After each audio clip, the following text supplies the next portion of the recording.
రాజ్ కసిరెడ్డి. కసిరెడ్డి అంటే కొంతమంది ఊరుకోవట్లేదు. కసిరెడ్డి కాదు, కేసిరెడ్డి రాజశేఖర రెడ్డి అంటున్నారు. అదేంటో తెలుసుకునే ప్రయత్నం చేద్దాం తర్వాత.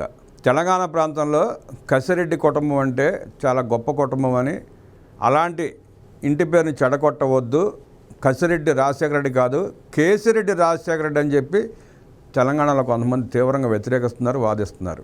ఆ ఇంటి పేరు వాళ్ళ రేపు బయటకు వస్తుంది, ఎఫ్ఐఆర్ చూస్తే తెలుస్తుంది.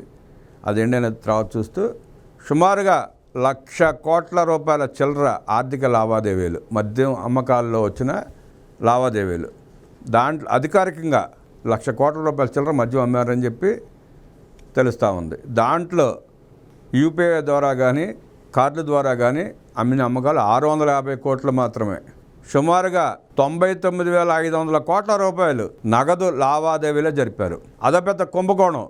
అది కాకుండా అనధికారికంగా అయ్యే మద్యం షాపుల్ని బెల్ట్ షాపులుగా చేసుకుని జగన్మోహన్ రెడ్డి అండ్ గ్యాంగ్ సుమారుగా ఇంకో 1,00,000 కోట్ల రూపాయల మద్యం అమ్మించిందని చెప్పి కూడా వార్తలు వస్తున్నాయి. వెరసి 2,00,000 కోట్ల రూపాయల కుంభకోణం అది. ఈ కుంభకోణంలో కింగ్ పిన్ రాజశేఖర్ రెడ్డి జగన్కి ప్రియమైన అనుచరుడు. ఐటీ సలహాదారుగా తీసుకున్న మద్యంలో వాడుకున్నాడు ఈయన్ని.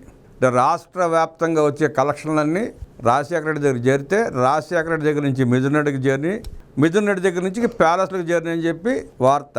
3 సార్లు నోటీస్ ఇచ్చారు. కోర్టు కూడా ఎంక్వైరీ సహకరించమని ఆదేశాలు ఇచ్చినా తప్పించుకు తిరిగాడు. గోవా నుండి అమెరికా పారిపోయే ప్రయత్నం చేశాడు, అది బెడిసికొట్టింది. లాభం లేదని చెప్పి హైదరాబాద్ వచ్చి హైదరాబాద్ మీదుగా చెన్నై వెళ్ళి చెన్నై నుంచి పారిపోయే ప్రయత్నం కూడా మొదలుపెట్టాడని చెప్పి తెలిసింది.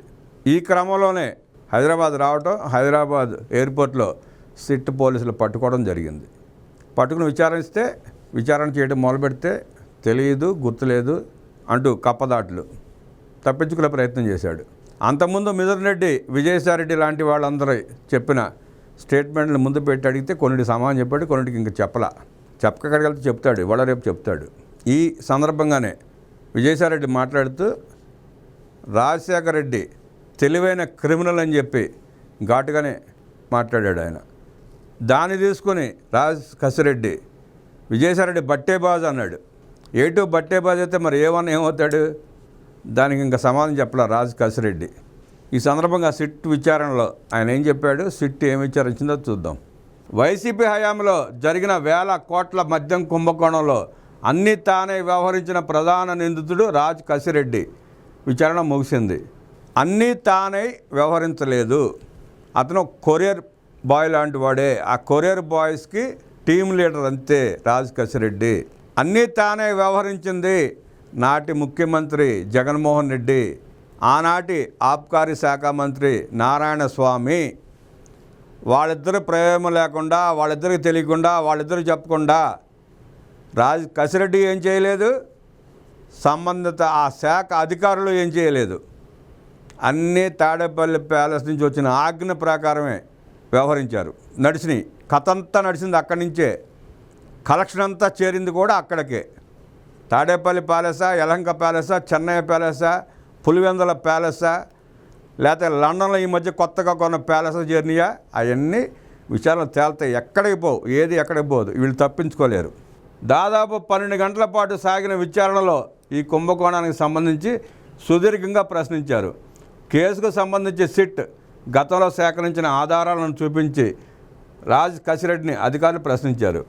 కొన్ని అంశాలు తనకు తెలియదని, సంబంధం లేదని కసిరెడ్డి చెప్పినట్లు సమాచారం.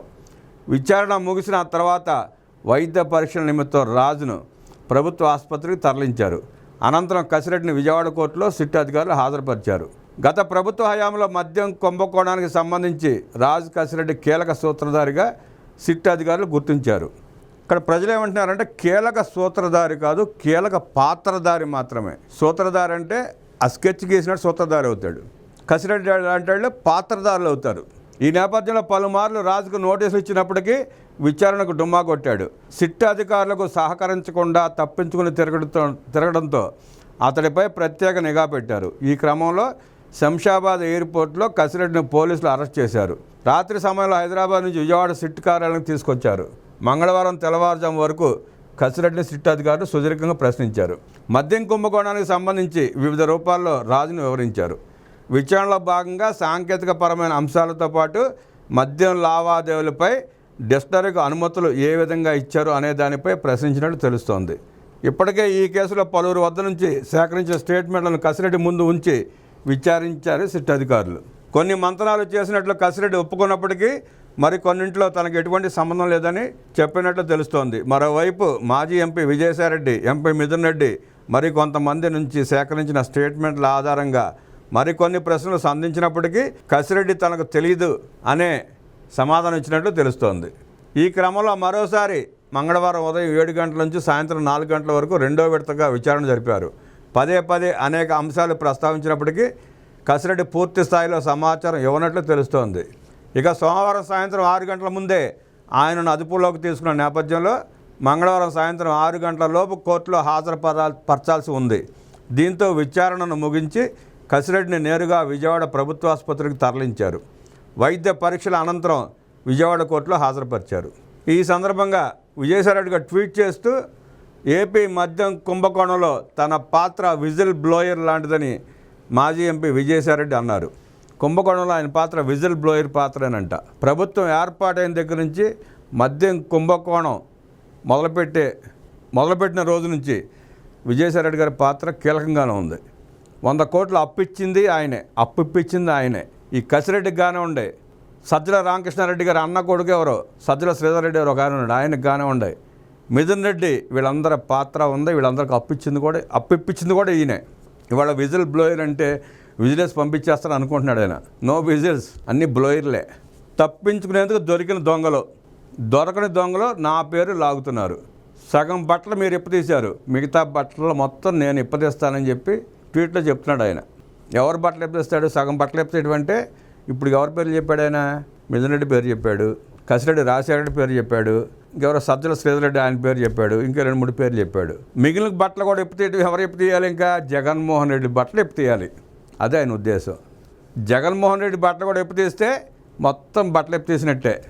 మద్యం కుంభకోణంలో కర్త కర్మ క్రియ రాజ్ కసిరెడ్డే అంటున్నాడు ఈయన. అది 100% 100% తప్పు అని ప్రజలు అంటున్నారు. రాజ్ కసిరెడ్డి ఎట్లా అవుతాడు? కర్త కర్మ క్రియ ఎలా అవుతాడు విజయసాయిరెడ్డి గారు అని చెప్పి ప్రజలు నిలదీస్తున్నారు. కర్త కర్మ క్రియ వైఎస్ జగన్మోహన్ రెడ్డే. ఎఫ్ఐఆర్లో A1గా చేర్చారు, ఏనో కాదు. A1 ప్లేస్ జగన్మోహన్ రెడ్డిదే, A2 ప్లేస్ విజయసాయిరెడ్డిదే, A3 మాత్రమే కసిరెడ్డి రాజశేఖర రెడ్డికి ఉంచాలని చెప్పి ప్రజలందరూ కోరుకుంటున్నారు, ప్రజలందరూ మొత్తుకుంటున్నారు. మీరు ఇంకా ఏదో బమ్మిని చేసి మీ జగన్మోహన్ రెడ్డిని పక్కన పెట్టే ప్రయత్నం చేయబాకండి. విజయసాయిరెడ్డి గారు చేసిన పాపాలు చేశారు, పాపాలు కడుక్కుంటే పోతాయి. ఇంకా వెనకేసుకొస్తే పాపాలు మీ చుట్టూ వైఫైలా తిరుగుతూనే ఉంటుంది. ఎంత దాయాలని ప్రయత్నించినా, ఎంత దాసే ప్రయత్నం చేసినా, ఎవరిని ఇరికించే ప్రయత్నం చేసినా కర్త కర్మ క్రియ వైఎస్ జగన్మోహన్ రెడ్డే. 2 లక్షల కోట్ల కుంభకోణంలో మొట్టమొదటి ముద్దాయి వైఎస్ జగన్మోహన్ రెడ్డే. అత్యధిక శాతం ఈ కుంభకోణంలో సొమ్మంతా చేరింది కూడా జగన్మోహన్ రెడ్డికే, ఎలాంటి అనుమానం లేదు. విచారణ చేస్తున్నారు, విచారణ తేలుతుంది, అన్నీ స్పష్టంగా బయటపడతాయి.